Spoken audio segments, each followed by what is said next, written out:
Welcome to What to Watch Wednesdays, hosted by someone's favorite film buff, Nathan. I love movies and I want to share that with you. From old originals to cult classics and foreign favorites, along with straight up drivel, WWW is your place for all things movies. Stick around and we'll leave you with a movie to watch over the weekend with your family or that special someone. So sit back, relax, and enjoy the show. 88.1 The Burg, your Music Central. My name is Nathan. Welcome back to What to Watch Wednesdays. And for our watch list tonight, we have a bit of an interesting twist, or a weird twist as it may be called. Weird for most people, normal for me. Let's put it that way. This is kind of standard for me. I usually go with some crazy theme, and tonight is no exception because tonight's theme is first-person movies. You heard me right. We're going to be looking at some first-person movies. Now, you might be a bit confused when you hear that and you're going like, what do you mean a first-person movie? This isn't a video game. You're talking about movies. This is what to watch. This isn't what to play. I didn't sign up for this. Take me home. But hold on for a second. I wanted to talk about a couple movies that I've seen before that use this very unique style of filmmaking where they film the entire thing from the perspective of the main character. It's a very interesting idea, something that I've always thought looks really cool, even though it's also quite motion sickness inducing. So we're just going to talk about them.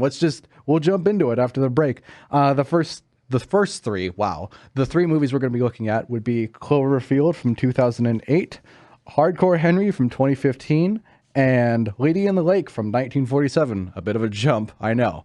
But stick around after the break, and we'll jump into Cloverfield. 88.1 The Burg, your Music Central. My name is Nathan. Welcome back to What to Watch Wednesdays. And for our first movie on the watch list tonight, we are going to be taking a look at Cloverfield from 2008. Available on Paramount Plus, MGM Plus, and available to rent for those of you who don't want to use Paramount Plus or MGM Plus, which I think is completely fair. Anyways, so as I said at the beginning, the theme for this week is going to be first-person movies, and Cloverfield is kind of cheating in regards to that theme because it's technically a found footage movie. If you've heard of those before, it's like, oh, they found this footage after the fact, and it's all kind of like a documentary or something like that. But like, this does count because I haven't even seen Blair Witch Project, and I know for a fact, and that's like the most popular of the found footage movies. If you've heard of that name, you've heard of the name Blair Witch Project. I know for a fact that there's at least a couple shots in that movie where they place the camera down on the ground and the main character sits in front of a tree and talks into the camera. And so you're seeing the main character's face. Cloverfield, I feel like, counts more in the first-person genre because it's all like, to my memory, the entire thing is just the kind of point of view character holding it up to his eye the entire time and kind of documenting the entire thing from his perspective, never putting the camera down, and just kind of you're always following him. So even for the brief instances where they kind of rewind the tape on the camera, I feel like this completely counts and it fits nicely into our sort of umbrella of movies tonight. And so let's just talk about it. So I've spent so long trying to justify the movie, I haven't even gotten into what the thing's about yet. So Cloverfield is about a group of friends living in New York who are, while New York is being attacked by a giant monster thing, like kind of a big insect to my memory. So it's a kaiju inspired movie, kaiju being the genre where you see Godzilla and King Kong fall into. Now, of course, King Kong wasn't specifically kaiju, but I've spent too long justifying why I should talk about Cloverfield. I'm not going to explain kaiju. Please do look it up if you're a bit confused. It's basically just the Godzilla genre. So Cloverfield's sort of main draw is that it's a kaiju movie, but it's a found footage movie. So it's like after the fact, they find this video camera after maybe all the main characters died, which isn't a spoiler because I don't remember if they do or not. But they basically all their experience is logged on the camera, and they find it after the fact, and then they show it in the theater. That's like the main draw of it. And they haven't really done that with a kaiju movie before. I really like kaiju movies. And so you'd think I would be on board for this kind of experiment. And honestly, I can confidently say that Cloverfield is okay. And you can just tell by the way my tone just kind of dropped down that it's like, it's okay, but like I've somehow seen better. I really don't think the like found footage angle worked as well as they wanted it to, at least in my opinion. I don't think it fits super well for a couple reasons, and that is, namely, I think this movie really falls flat in terms of its characters. Now, of course, that is kind of standard with kaiju movies. Like with a lot of the older Godzilla movies, you're gonna follow a group of like boring and flat protagonists. But that was that was part of their like fun sort of B-movie quality to them. Whereas, and don't get me wrong, this like a found footage movie can still be a very like low quality B-movie level type of thing.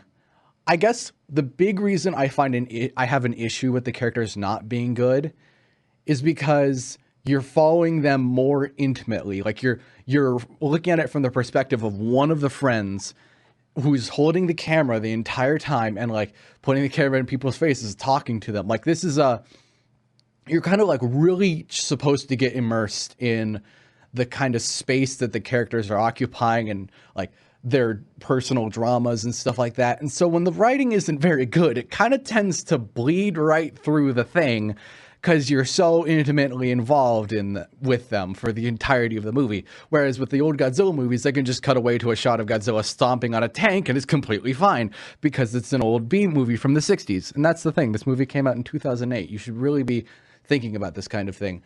And I could be harder on it. And part of the reason I am kind of hard on it is because like Pacific Rim did a much better job of doing actual character development and being inspired by a kaiju movie. And it didn't have the gimmick of like a found footage movie. And I swear, so, okay, Pacific Rim came out in 2013, 5 years after Cloverfield. They managed to do a better job of a kaiju movie 5 years later. That comes down to maybe they just weren't thinking about it in terms of its nostalgia factor, but I don't even know. Like, I think the biggest reason I'm getting scrambled with this is just that, like, the found footage angle could have worked, and it didn't at all for this kind of story. And I guess I am also sort of delaying the inevitable rant here, which I have been ranting, but there's a big thing I want to rant about, which is the main character you're following, or the point of view for the audience. He's not really like the main character, not the one who's driving the kind of interpersonal dramas and stuff like that. He's the one who's always on the outside observing. He's played by TJ Miller. And he doesn't shut up. Ever. He does not stop talking. And I was so annoyed when watching Cloverfield because I was like, this could have worked. All you had to do was tell TJ Miller to shut up half the time and it would have worked. No, you're going to just let him jabber. Shut up. I don't care what you think. I get that it's more realistic. I get that. People don't shut up in a time of crisis. They really don't. They don't stop screaming. They don't stop yelling at each other. They don't stop talking about the situation. I don't want to watch a movie about that, though. And it's a giant monster movie. It's supposed to be about the monster, not about... I'm not supposed to be annoyed for my life. I'm supposed to be scared for my life of a monster. I'm not supposed to be annoyed for my life of the humans. That's not how this works. And again, comparing it to older Godzilla movies, even though the older ones had planks of wood for their main characters, they were never annoying. The only bad thing from my memory is just the fact that they were dubbed over by a guy with an American accent and it sounded horrible. If that's the only bad thing about a character in your old monster movies, that means that Cloverfield did something very wrong because I shouldn't be getting this annoyed at your main characters. Come on, guys. It just... And TJ Miller is the one who stands out because he is annoying. The rest of them, like, so... I remember them because of how bad they were. I didn't care. I didn't care. And you're supposed to make me care if you're going to do found footage. You're going to be so intimately involved in, like, in the first person perspective, looking at them like you're basically on the other side of that camera, talking to them constantly. And if they don't have anything interesting to say, and I kind of just want to slap them at the end of the movie, you did something wrong. You messed up. So there's all of that. Honestly, I feel like Cloverfield should have been a movie that was made like a traditional kaiju movie. It shouldn't have been done found footage, because the only thing you really see in a monster attack when it's found footage is the face of the monster and its foot coming down on you to stomp you. That's all I remember. That's all I think you can do with a found footage thing, because of how limited it is in scape. I wanted to say scale and scope, and it came out scape. Oopsies. In terms of scope, I feel like it could have worked, and they just don't know how to portray scale, and they don't know how to write the characters. Just stop. Anyway, Cloverfield is not something that I'd recommend to a hardcore kaiju fan. You probably won't like it, because I'm a hardcore kaiju fan, and I didn't really like it. So, there's that. Stick around for a movie I actually did like, where we'll be talking about Hardcore Henry after the break. 88.1 The Burg, your Music Central. My name is Nathan. Welcome back to What to Watch Wednesdays. And for our second movie on the watch list tonight, we are going to take a look at Hardcore Henry from 2015, available on Tubi. So, transitioning from a movie that I didn't necessarily love, which was Cloverfield, to a movie that I actually do very much like, I have to point out, by comparison, here's the big thing I want you to take away from my review of Cloverfield, which is that if you're going to do a first-person movie in any capacity, Cloverfield is a found footage movie, but it's always just TJ Miller holding the camera up to his eye and walking around. So it counts. But if you're going to do it, you got to make the character who's like holding the camera, or the person that you're like, the person you're experiencing the movie through. That sounds like a weird way of explaining it, but it is accurate. That they're your sort of viewpoint. They're the audience's sort of camera. That's a weird way of putting it, but okay. When you do that kind of thing, you got to make the main character have any semblance of likability. And TJ Miller in Cloverfield didn't shut up, and I found him super annoying. So in Hardcore Henry, you know what they do to rectify that situation? They don't have him talk. He is just mute the entire time. This is part of the reason I like Hardcore Henry more than Cloverfield, to be completely honest with you. But I also think it does fit more so into the sort of category, the umbrella of what I'm specifically looking for when talking about first-person movies on tonight's show, because it is very much like, they put like GoPros and like an actual camera on the head of the guy they were filming. It wasn't like they could have just had TJ Miller be holding like a camera or something like that the entire time. It was just like, no, they very much made a rig for it. It is very much intended to be 100% from Henry's eyes, like his eyes to the screen, projected.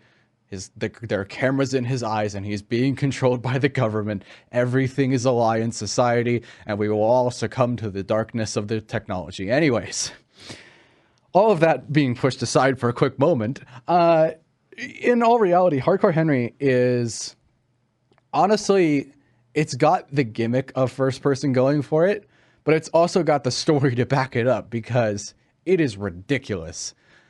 Follow me on this. The basic plot is that Henry wakes up from a pod. He is told by this woman, who is his wife, that he was involved in this accident, and now he can't remember anything, and his body is also very badly damaged. So she gives him these robot implants, so now he's a cyborg, And she's like, "Oh, we gotta go, Henry. We're gonna go on an adventure." And then they get invaded by Akan. I think that's how you pronounce it.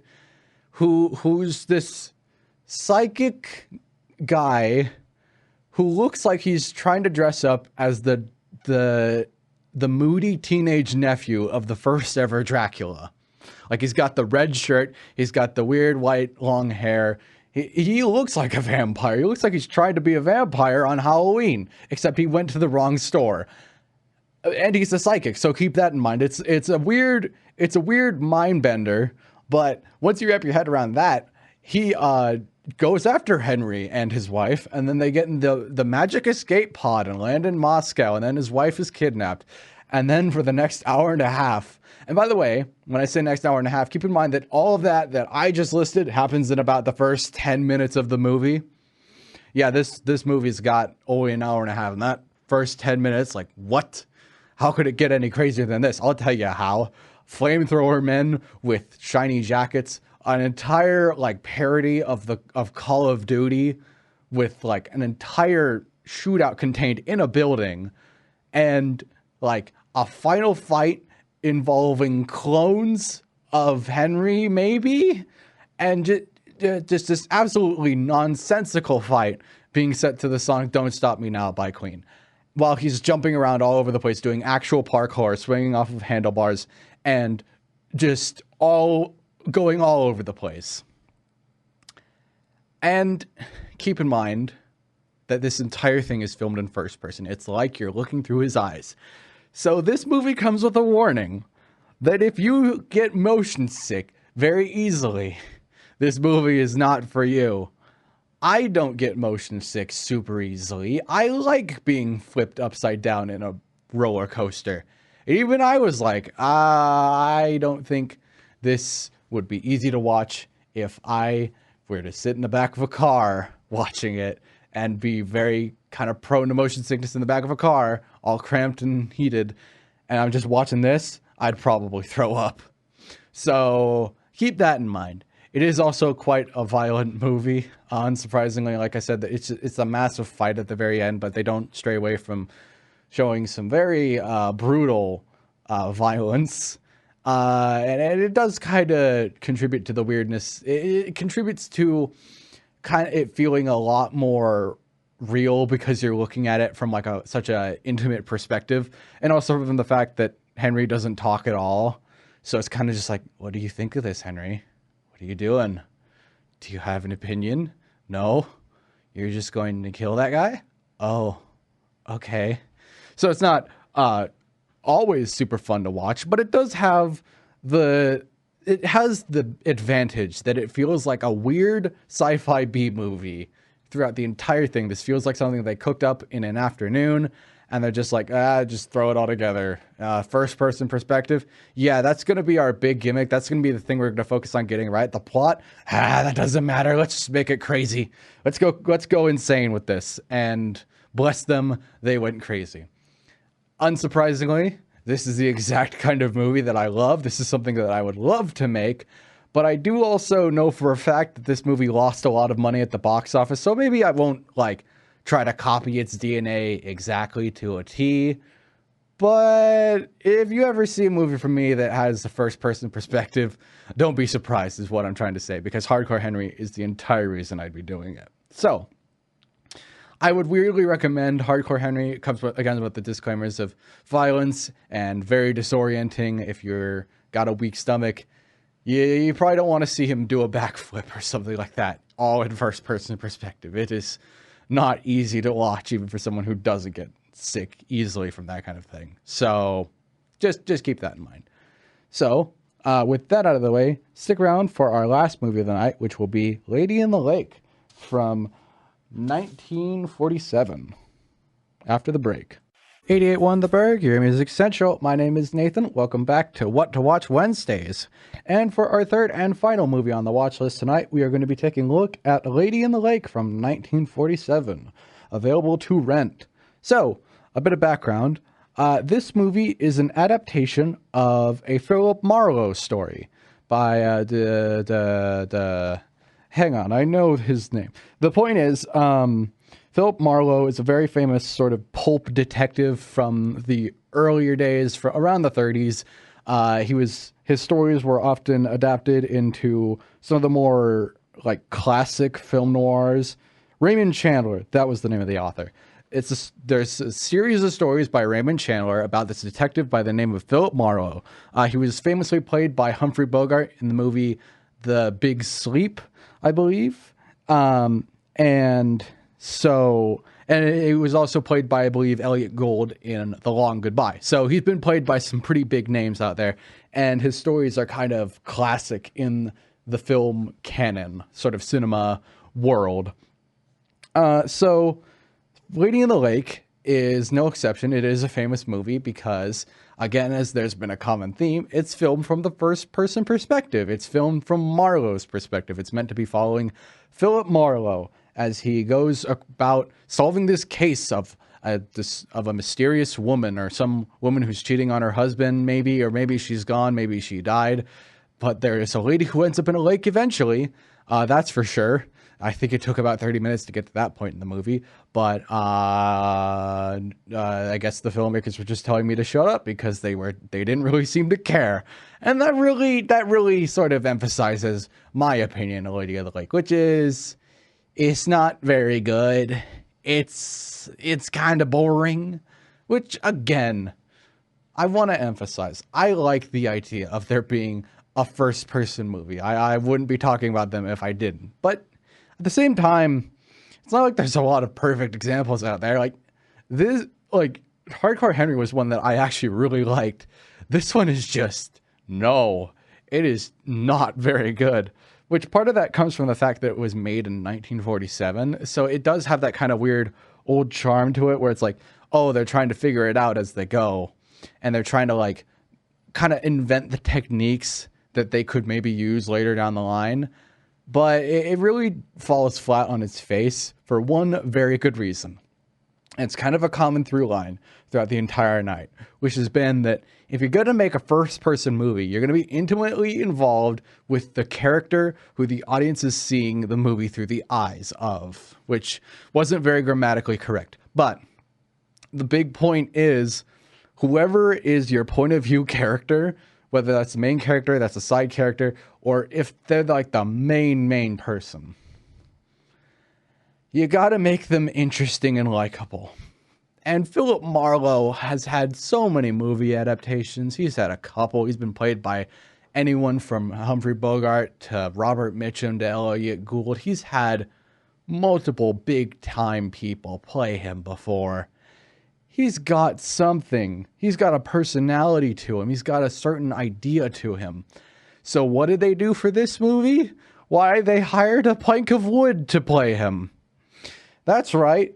Again, they messed up, because what you do with a first-person movie is you gotta make the person in the first person be interesting to watch.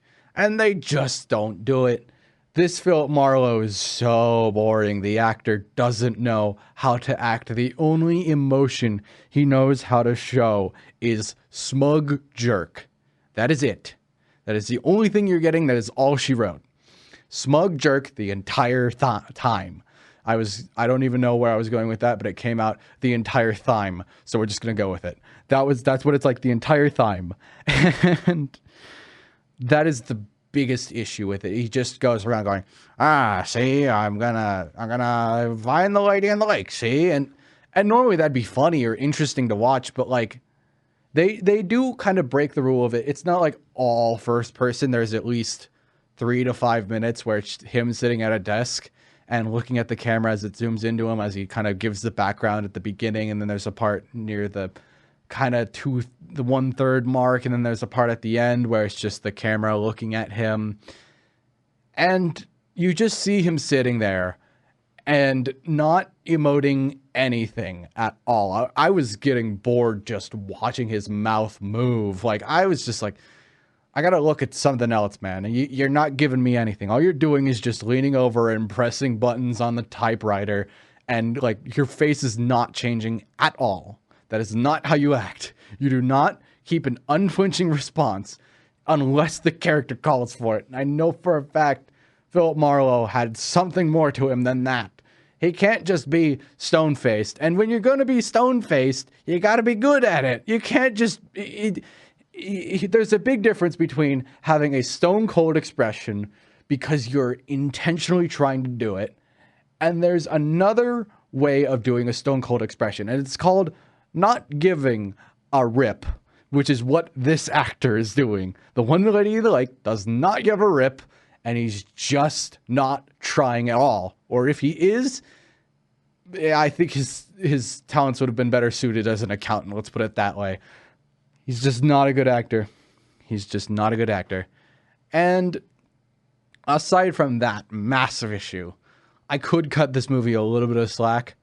And so I'll at least say this, which is the fact that when Philip Marlowe is walking up to a door and he's going to go over and open it, I could point and laugh and go, ha, you can easily tell that he's not standing directly behind the camera. It's obviously just the actor off to the side opening the door, and they're just kind of moving the camera to accommodate for that. But like, it was 1947. I'm sure the cameras were big enough, and it was like, you got to be carrying that thing around anyways. That's got to be difficult. But I will also like criticize it because the way the camera moves, it feels like it's just a camera. And when I mean that, I mean like it is literally a camera. That's part of the issue when doing a first person movie. You got to make it feel like it's the character that's moving and you're looking through their actual eyes, rather than it's a camera that we put on a stand that we're moving around and we're pretending like it's a person. That's a bad thing, because that just makes it feel like Philip Marlowe is some weird robot. They don't even have like the camera like bobbing up and down whenever he's walking forward. Like you gotta put at least a little bit more effort in. And I'm sure MGM felt the same way, because this was the last time they ever worked with this director. They fired him after this, or at least that's what a lot of people believe. They fired him because of this. But it doesn't really matter. What the main issue that I really want to get at is, if you're going to do a first person movie, you got to make the person that you're following interesting. And this movie just doesn't do it.